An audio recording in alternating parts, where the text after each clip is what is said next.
Did you know that for this movie, in the US, the title is The Lion King 1.5, but in the UK, it's The Lion King 3 Hakuna Matata, even though the only events that take place after the first film are the in-between scenes with Timon and Pumbaa at the theater. So The Lion King 1.5 is one of those Disney movies that a lot of people forget about, and it really is an underrated gem, and here are my 3 reasons why The Lion King 1.5 is a very underappreciated movie. First reason is I actually really like the storyline that this movie has. Timon, who is pretty much an outcast in his own meerkat tribe, goes on an adventure to find his worth, to find a place to belong. He runs into Pumbaa, who is in a similar position. He doesn't have anybody either, and the two become very good friends. Timon and Pumbaa are one of those just amazing characters. They're one of the best characters in the Lion King franchise. They just work so well together, but I don't want to miss the importance of the lessons that are learned in this movie when it comes to the value of friendship and loyalty, but also being grateful for what you have. The main problem that Timon was having is he always wanted more. He was always looking for the next big thing in life, and he was missing out on all the great things that he had in his life.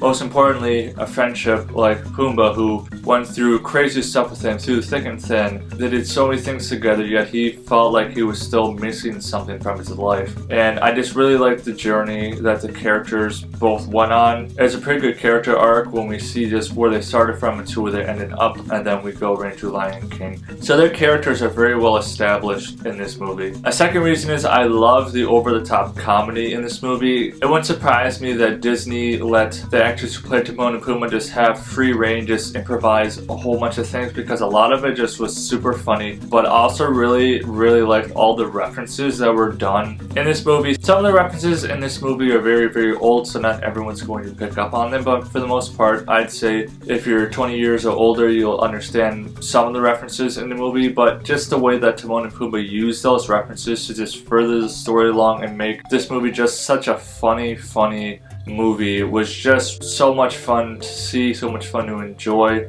And just for fun, I'd say one of my favorite scenes in the movie was when Timon and Pumbaa were trying to break up Simba and Nala. I thought that was the funniest moment in the movie, mainly because it took them 6-7 tries to try to get Nala and Simba to break up. It didn't end up working, and it backfired in the face, but the creativity and the hilariousness of how Timon and Pumbaa went about thinking and went about planning, it kills me every single time I see that scene. So if you haven't seen Lion King 1.5 in a while, I highly recommend see it again. It's on Disney Plus right now. So for Lion King 1.5, I'm going to give it a 7 out of 10 Mudflap. So remember, leave me a thumbs up and drop in the comments below which Lion King is your favorite.